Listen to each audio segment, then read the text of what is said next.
मैं रेनू। अंदर आ जा बेटा।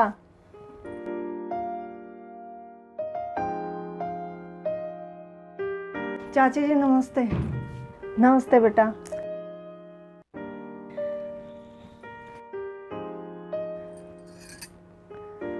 आज कैसे रास्ता भूल गई? अरे आज मैं आपसे ही मिलने आई थी, मुझे आज आपसे ही काम है। हाँ चाची से क्या काम आ गया? अरे चाची जी आज मैं ना पूनम के लिए आई थी। आपने इतने अच्छे रिश्ते करवाए हैं, कोई एक लड़का पूनम के लिए भी बता दो। अब हम ना उसकी शादी करने की सोच रहे हैं। आपको तो पता है मेरी पूनम कितनी सुंदर है, बीए पास किया हुआ है और हाइट भी 5 फुट 4 इंच है। अरे एक लड़की में भला और क्या चाहिए? वो सब तो ठीक है, लेकिन पूनम की भी तो कोई इच्छा होगी भाई। आजकल बच्चों की चॉइस भी बहुत हो गई है। उसकी ज़्यादा इच्छाएं नहीं है चाची जी, बस यही कि लड़का सुंदर हो, पर्सनैलिटी अच्छी हो, नौकरी अच्छी हो, महीने का 70-80 हज़ार रुपये कमा ले, घर अच्छा हो, एसी हो घर में तो और भी अच्छा है, गाड़ी हो बस। और हाँ अरे चाची जी एक बात तो मैं भूल ही गई, लड़का इकलौता होना चाहिए। उसका ना कोई भाई हो ना बहन हो, माँ बाप ना हो तो और भी अच्छा। अब आपको तो पता ही है सास ससुर का कितना काम हो जाता है, और हमारी पूनम कितनी लाडली है, उसको हमने कितने लाड प्यार से पाला है। अरे हमने तो आज तक उससे एक गिलास पानी तक नहीं उठवाया। रानी बिटिया है हमारी। एक लड़का है तो मेरी निगाह में सुंदर है, पर्सनैलिटी भी बहुत अच्छी है, अच्छी नौकरी है, महीने का 1 लाख रुपए कमा लेता है। अच्छा चाची जी तो जल्दी से बात करवाओ ना वहाँ पे। पर उसकी भी कुछ शर्तें हैं। अरे उनकी कोई भी शर्त हो, हमें सब शर्तें मंजूर हैं। अरे वो चाहता है लड़की इकलौती हो, ना भाई हो ना बहन हो, ना चाचा ना चाची ना माँ बाप। पर तू चिंता मत कर, एक काम हो सकता है। क्या चाची? अगर तुम सब मर जाओ ना तो बात बन सकती है। क्या? अरे चाची तुम्हारा दिमाग खराब हो गया है क्या? बुढ़ापे में सठिया गई हो तुम। हम क्यों मर जाएं? अरे आगे पीछे दुख सुख में बेटी के हम ही तो काम आएंगे, आखिर परिवार ही तो काम आता है। क्यों?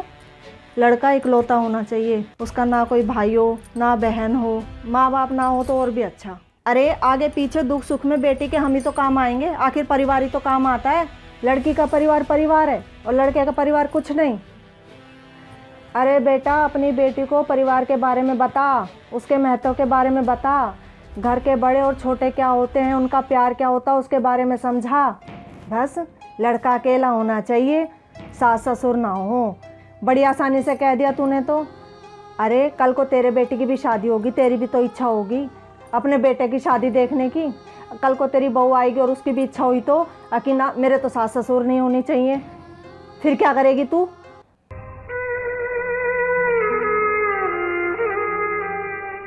परिवार के बिना ना तो खुशियों का और ना गम का एहसास होता है।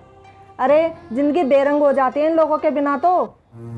और एक बात सुन ध्यान से, अपनी बेटी को अच्छी बहू होने के गुण सिखा।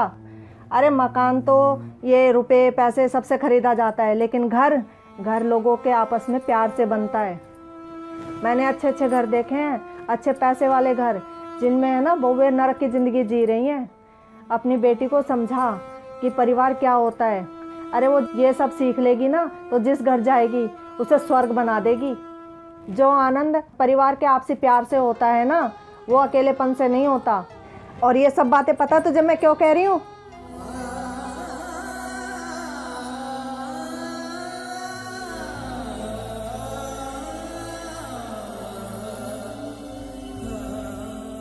क्योंकि मैंने बचपन में ही अपने माँ बाप को खो दिया था। अनाथों की तरह पली बड़ी हूँ मैं। मुझे पता है परिवार क्या होता है, उसकी अहमियत क्या होती है।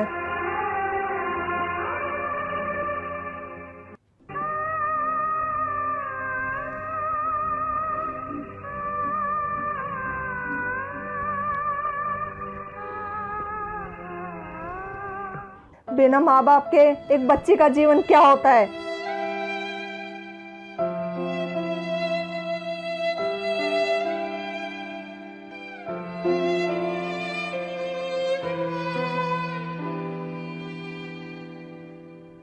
आज के समय में बहुत तेजी से संयुक्त परिवार का चलन खत्म होता जा रहा है। परिवार के सदस्यों में आपसी प्यार से ही घर बनता है। सबकी अपनी अपनी सोच, सबके अलग अलग विचार, फिर भी परिवार के सदस्यों में होता है एक दूसरे से प्यार। पैसे से मकान, दुकान और खरीद सकते हैं कार। परिवार के सदस्यों में आपसी प्रेम से ही बनता है संयुक्त परिवार। बड़ी अजीब विडंबना है। पहले पड़ोसी भी परिवार का हिस्सा होते थे, पर अब परिवार वाले भी पड़ोसी बनते जा रहे हैं। अपनों के बीच सभी दूरियां मिटा लो, रिश्तों में आई दरार को भरकर फिर से सबको गले लगा लो। हाय फ्रेंड्स, कुछ लोग कहते हैं कि संयुक्त परिवार के बहुत फायदे होते हैं और कुछ लोग कहते हैं संयुक्त परिवार के बहुत नुकसान होते हैं। आपको क्या लगता है, संयुक्त परिवार के फायदे ज़्यादा हैं या नुकसान? अपना जवाब कमेंट बॉक्स में लिख कर बताएं।